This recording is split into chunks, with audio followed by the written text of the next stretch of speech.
My name is Helen Carr, and I am 65 years old.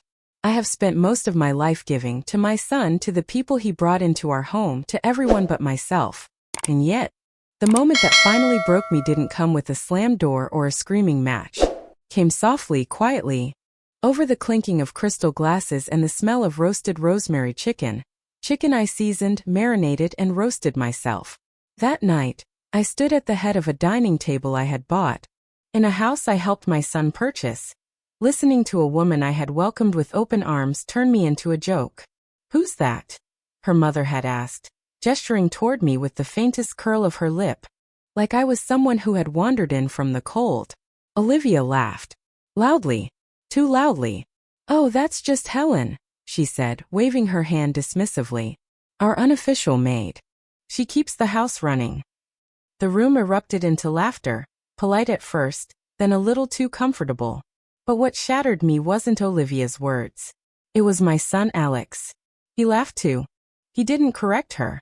Didn't flinch. Didn't look at me. I stood frozen in place, holding the wine bottle I had just brought up from the basement. I smiled, small and brittle, like a cracked porcelain plate.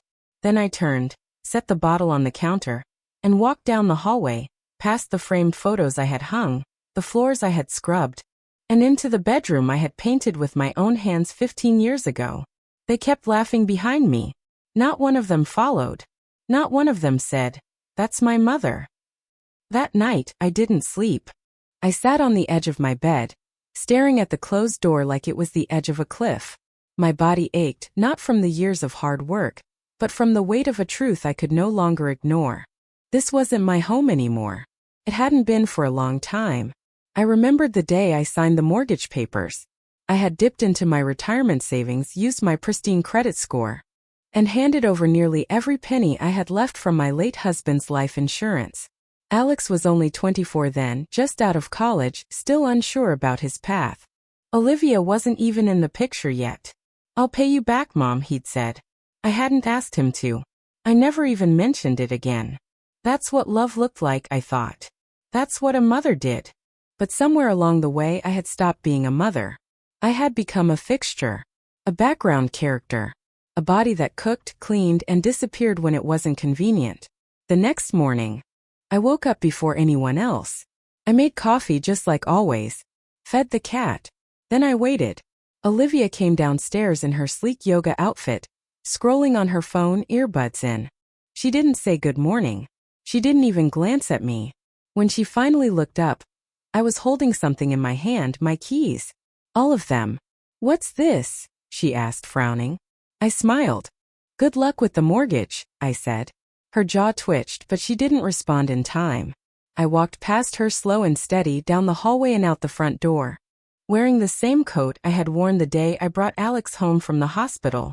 I didn't pack a bag. I didn't slam the door. I didn't cry. But something in me had changed. Alex came running barefoot down the driveway, calling after me.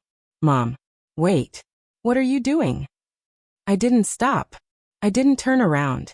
He had already made his choice the night before. I just hadn't realized it until now.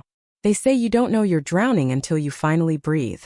And that first breath came not in the warmth of freedom, but in the cold silence of a one-bedroom apartment left to me by my great-aunt Elsie.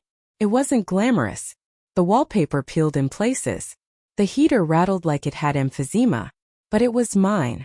I spent the first few days moving like a ghost. I slept on a lumpy couch because the bed frame was warped. I lived on soup and crackers. I didn't call anyone. And no one called me. Not even Alex. The echo of that dinner replayed in my head like a cruel song on repeat. Her voice, our unofficial maid, still twisted my stomach. His laugh, that low familiar laugh, still made my throat close. I tried to tell myself that he didn't mean it. That maybe he was just caught off guard. That maybe he didn't realize the damage his silence could do. But I was tired of making excuses for people who didn't bother explaining themselves. One rainy evening, I wandered into the attic and found an old metal trunk that Elsie used to keep beneath her sewing table. I opened it, expecting fabric, maybe some dusty trinkets. What I found instead stopped my heart. Envelopes. Dozens of them. And one, yellowed, brittle, was addressed to me. "If you're reading this," it began, "then I'm sorry you had to come back." Inside were pages of neatly written words, hospital forms, old news clippings. And at the center of it all, a truth I had never expected. Alex might not be my son. There had been a mix-up at the hospital, Elsie explained. A switch. She had been a nurse at the time and always had doubts. But it wasn't until years later that she found the documentation to prove it. A quiet settlement, a set of birth records, a name I didn't recognize. The other family, one with status and wealth, had accepted the mistake silently. I had been left in the dark. I read the letter 3 times before the meaning sank in. And then I sat there, staring at the photograph of a newborn boy, my son, a stranger. And yet, something inside me felt, not broken, but relieved. It explained everything. The coldness, the distance, the absence of love that I had tried for years to pretend wasn't there. I wasn't imagining it. I wasn't crazy. I had been trying to hold on to something that was never truly mine to begin with. But now I had a new truth. And a choice. I placed the letter in my nightstand drawer and sat on the couch until the sun rose. I wasn't angry. I wasn't even hurt. I was clear. And that was more dangerous than either of them knew. Helen Carr didn't scream. She didn't flip the table. She didn't even cry. After Olivia's laughter died down and Alex said nothing. Nothing at all. Helen simply walked to her bedroom in silence. The bottle of wine she had carried to the table now sat abandoned on the counter. Unopened. Just like her. Unopened, unappreciated, invisible. That night she didn't sleep. She sat upright on the edge of the bed she had bought with her own savings, in the house she had co-signed for with her credit and retirement, listening to the muffled sounds of dishes clinking in the kitchen. No one came to check on her. Nonak, no epalegi. Not even a passive-aggressive "Are you okay?" from Olivia. Just the quiet certainty that she was no longer seen as family, only as a fixture. The next morning, she woke up before anyone else. Out of habit, not need. She brewed the coffee Alex liked. Fed the cat Olivia claimed she was allergic to but kept anyway for aesthetics. Then she walked to the small drawer by the entryway, pulled out the keyring and slowly began removing her set front door, back door, garage, mailbox. She laid them on the kitchen island like a farewell note. When Olivia finally padded downstairs, yoga mat tucked under one arm, Helen was waiting with calm precision. "What's this?" Olivia asked, eyeing the keys. Helen looked her directly in the eye. "Good luck paying the mortgage." Olivia blinked. "What does that mean?" But Helen didn't respond. She didn't explain that she was listed as co-owner on the mortgage, that Olivia and Alex couldn't refinance without her, that they had no legal leverage to force her to contribute another cent. She didn't need to explain anything.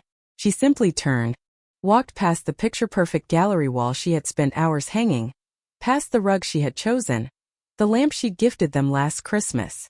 She left with only her purse and the wool coat she'd worn the night she brought Alex home from the hospital. By the time Alex woke up, she was already gone. Helen drove for hours that morning. She didn't cry. Her body felt too numb for tears.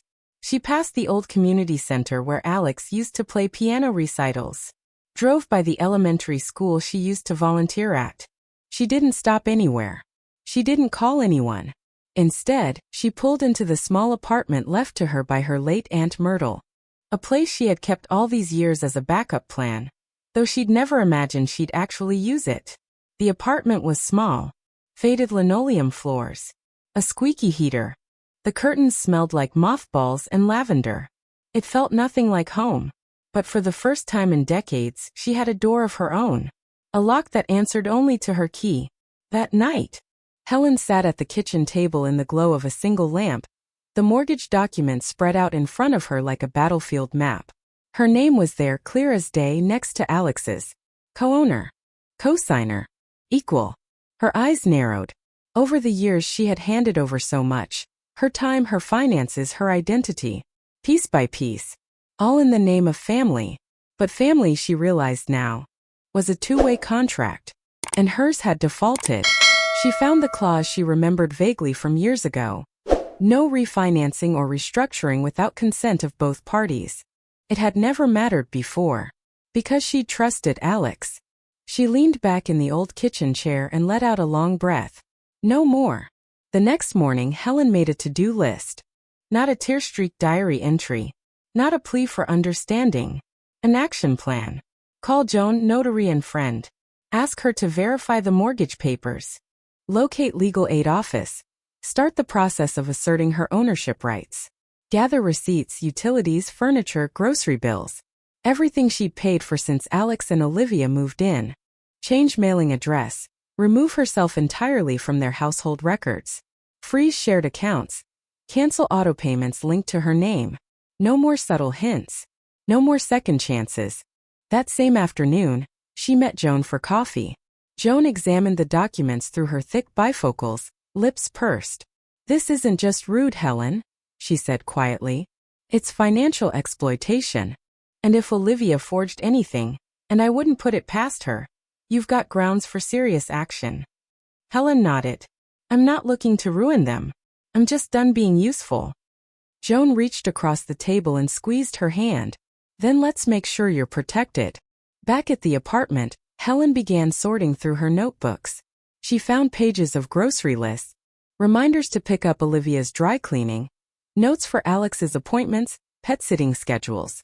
She'd chronicled her invisibility in handwriting without even realizing it. She opened a fresh notebook. The cover was plain maroon. On the first page she wrote, "You don't have to fight with noise. Some battles are won in silence." That became her mantra. Days passed. Olivia texted twice. The first was a casual, "Hey, did you leave your key?" The second was sharper. "We really need to talk. Alex is upset." Helen didn't reply. Let them feel the discomfort of uncertainty for once. Then Alex called. She let it ring. Voicemail. "Mom, I don't know what's going on, but Olivia said you left.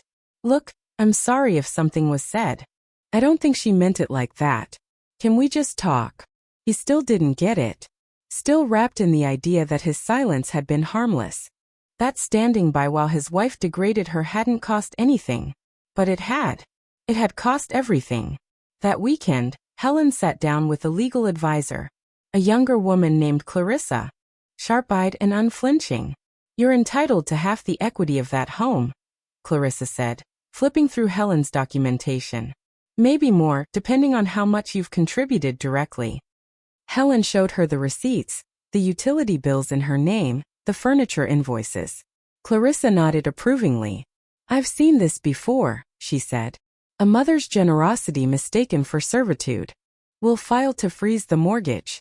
Prevent any refinancing or sale without your consent." Helen blinked. "That's possible?" Clarissa smiled. "With your signature on the deed?" "Very." For the first time since walking out of that house, Helen felt something like warmth spreading through her chest. Not anger. Not spite. Power. Later that evening, as the sun dipped behind the horizon, Helen poured herself a glass of red wine. Not boxed, not budget. Something good. Something she hadn't let herself buy in years. She sat by the window of the little apartment, notebook on her lap, and wrote, "They called me the maid. But I was the architect. I built their life and now I'm rebuilding mine." She sipped the wine, savoring its weight. This was only the beginning. But it was hers. And this time no one would laugh behind her back. The first week in Aunt Ruth's old apartment felt like trying to breathe underwater. The air was heavy with dust, and silence clung to every wall. Helen Carr, 65, moved like a stranger through the space, her footsteps echoing through decades she didn't own. She didn't bring much with her, just a suitcase of clothes, some framed photos she hadn't looked at in years, and a single notebook she wasn't yet brave enough to write in. But what she found one afternoon in the attic crawlspace would change everything. She'd gone up looking for a spare light bulb and stumbled upon an old, rusted trunk under a sheet. It took her nearly 10 minutes to pull it out from behind boxes and another 5 to pry it open.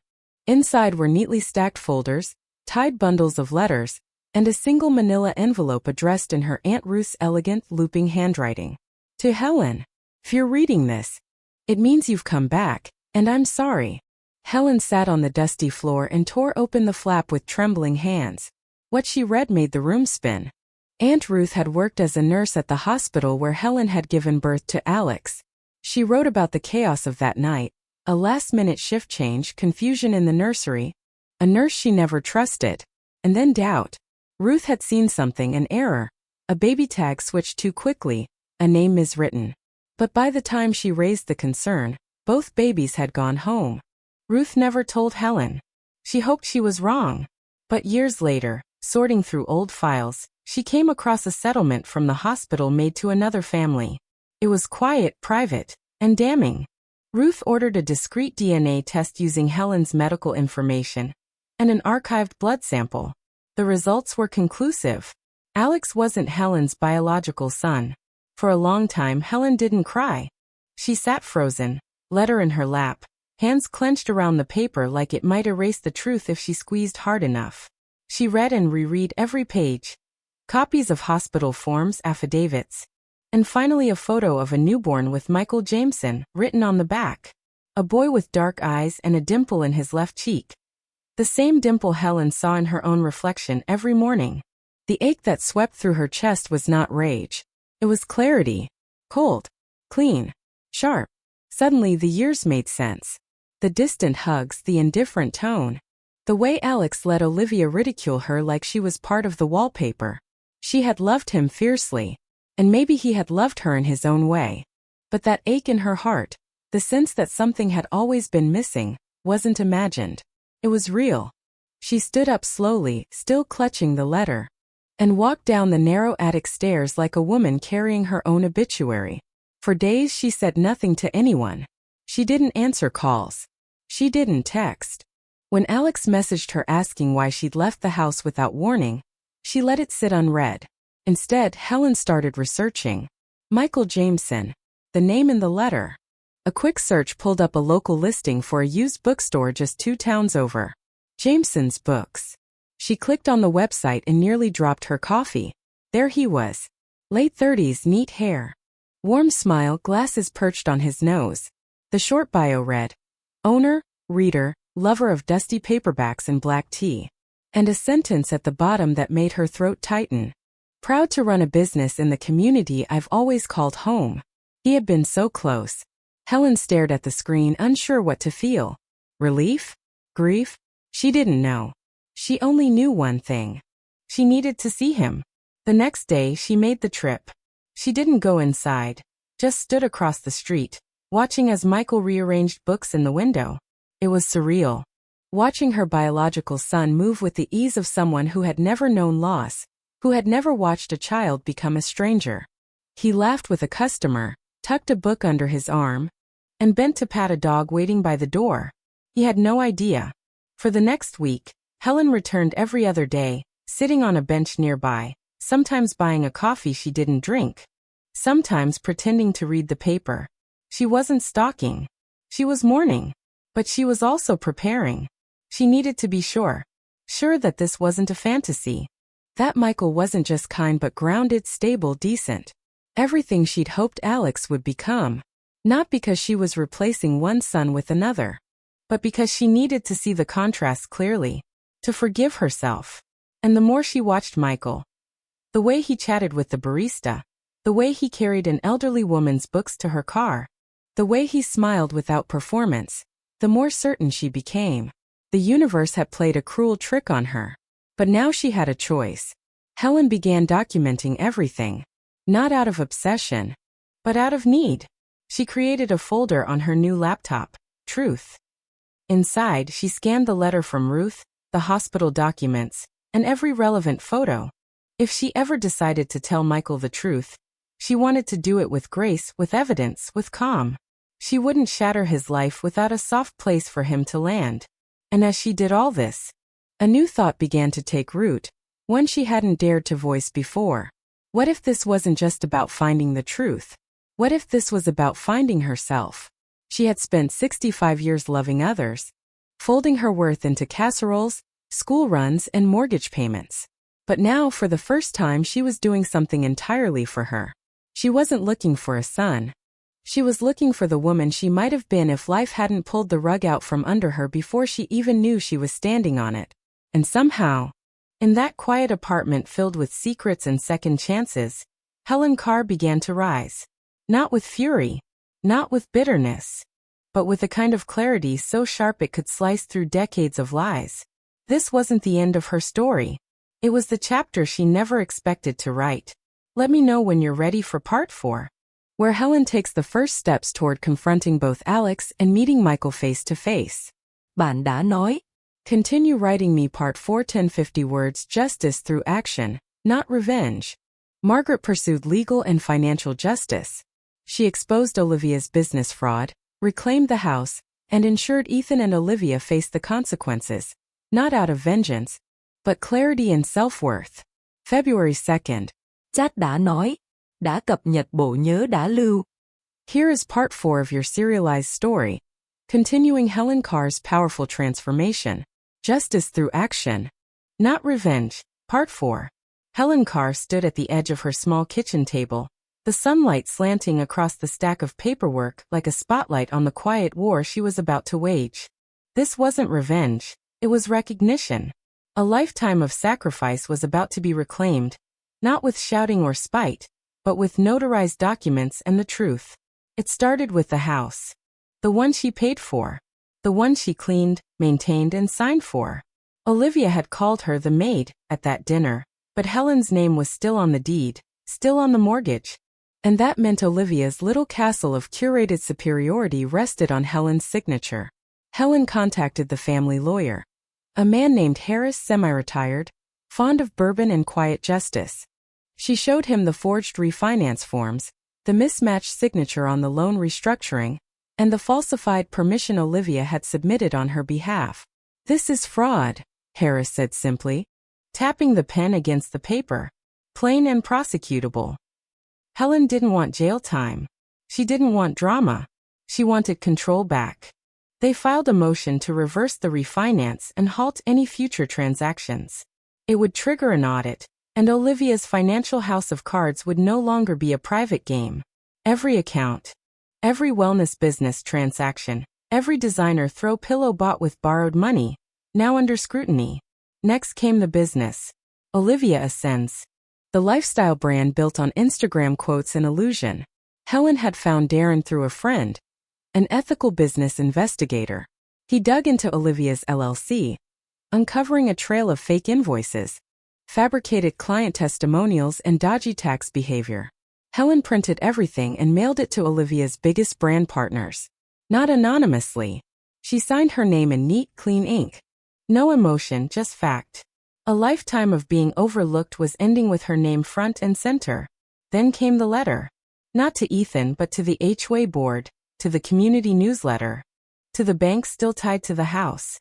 All of it filled with carefully documented facts about ownership, fraud, and change of residence. There would be no whispers about Helen leaving or losing it. She was telling her story on paper in legal terms through power. And finally Ethan called. Not screaming, not crying, just tired. "What are you doing, Mom?" he asked. "Living," she said. Finally. The silence on the other end wasn't confusion. It was recognition. The motion went through. Olivia's accounts were frozen pending investigation. The house was listed for sale.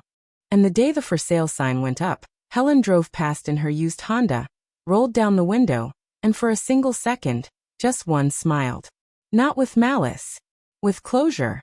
And in the quiet of her rented apartment, Helen folded Michael's last text in her hand, the one where he thanked her for being honest, for not rushing, for giving him the truth without expectation. Justice, it turned out, wasn't loud. It was steady, and it had her name on it. The first time Helen sat across from Michael at the cafe near his bookstore, there was no mention of blood or biology. They talked about literature, about how they both hated the smell of cinnamon-scented candles, and how small towns like theirs seemed to slow down just before the snow fell. There were pauses.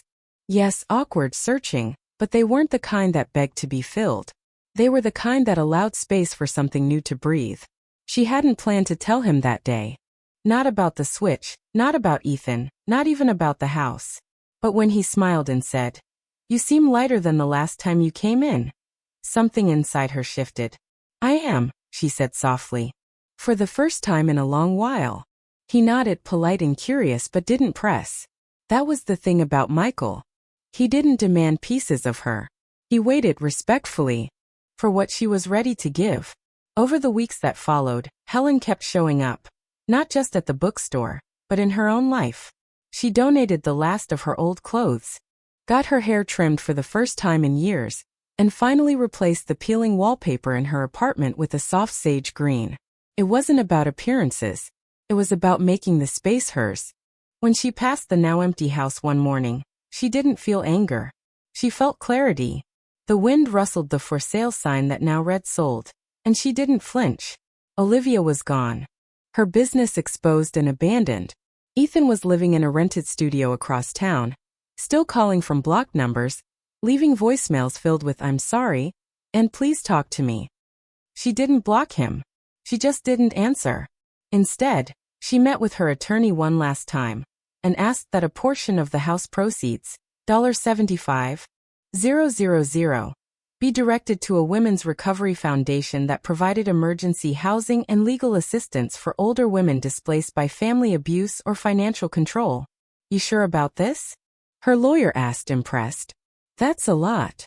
"I'm not giving it away," Helen replied. "I'm passing it forward." That donation wasn't just an act of generosity. It was reclamation. She remembered sitting on that stiff-backed chair, watching Olivia call her, the maid in her own kitchen. She remembered Ethan laughing, not out of cruelty but convenience. He didn't want to cause a scene. He just wanted the night to go smoothly. And in doing so, he erased her. Now she was writing herself back in. One Tuesday afternoon, Michael invited her to a community author talk at the bookstore. She almost said no.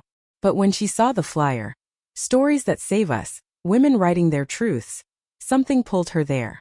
The event was small, 20 chairs arranged in a loose circle, shelves pushed back to make space. Michael introduced her not as his mother. "Not yet. This is Helen," he said. "She's a writer.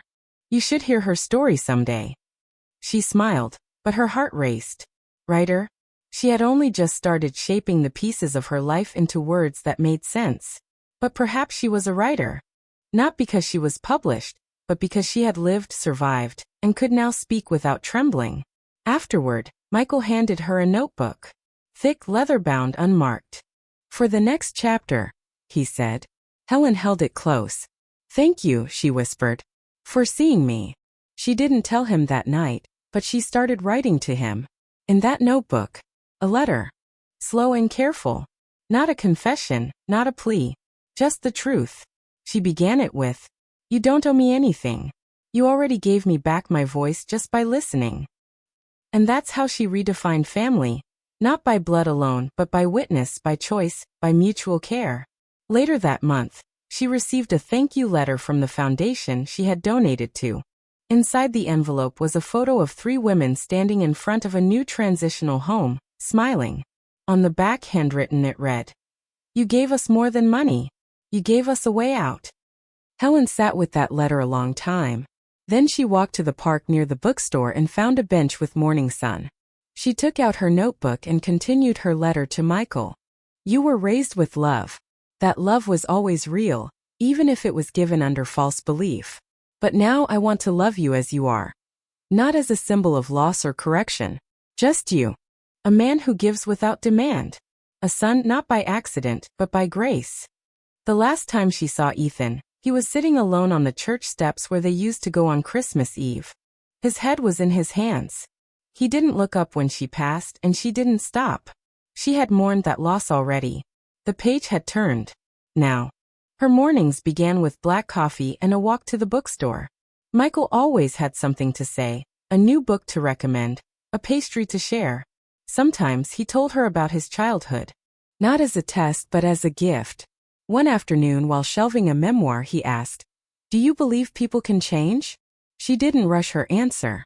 "I believe people can grow," she said. "But only if they choose to." Michael nodded. "That's fair." Then he paused. "Would you come to dinner at my place next week? Nothing big. Just my folks and me. I think they'd like to meet you." She hesitated. "Are you sure?" "I am," he said. "It's time they know the truth." Helen felt something unfurl in her chest. Not fear. Not shame. Just readiness. The story wasn't over. But the silence was. And in its place, there was room for a new kind of legacy. Not built on sacrifice, but on self-worth, shared respect, and love that asked for nothing but truth in return. The bookstore smelled like cedar shelves and possibility. Helen stood just inside the doorway, the late morning light pouring through tall windows and casting stripes across the wooden floor. She hadn't come to browse today. She'd come because Michael had called her, not as a customer, not even as a stranger, but as someone who belonged. "I want to show you something," he said when she arrived. His tone had carried a quiet weight, the kind you don't ignore. He led her toward the back of the store, past the novels and the display table of new arrivals, to a small arched doorway where a sign had just been hung, "The next chapter." Helen paused, breath-catching. The lettering was simple, hand-painted, slightly uneven. She reached up and ran her fingers across the wood. "What is this?" she asked. Michael smiled and handed her a key. Brass, slightly warm from his palm. "It's yours," he said. She blinked. "What do you mean?" "I've been thinking," he said, "about what you've told me about your story, about the strength it took to live through all of it, and still show up here, still choose connection. You helped raise a child who didn't respect you, loved someone who discarded you, and still you stayed soft. Still you stayed kind." Helen looked at the key in her hand, unsure how to hold it, unsure if she deserved it. "I'm opening this wing," Michael continued, "for community events, readings, workshops. I want it to feel like a second home for people who've lost theirs. I want you to be a part of it, curate it, run it, name it if you want. Write here, speak here. Do what you were never allowed to before." Her throat tightened. She thought of all the years spent holding back, all the times she'd been called dramatic, emotional, a burden. And now here was a man, her biological son, offering her a place not just to stand, but to build. "I don't know what to say," she whispered. Michael smiled. "Say yes." She did. In the following weeks, Helen found herself more alive than she'd been in decades. She painted the walls a soft sage green, hung floating shelves with books about resilience, healing, starting over. She placed a vintage armchair near the window and brought in a small wooden table she'd once found at a flea market years ago. Forgotten, scuffed, but sturdy. Like her. She named the room the Quiet Rebuild, because sometimes the most radical act wasn't to burn everything down, but to start over silently, piece by piece.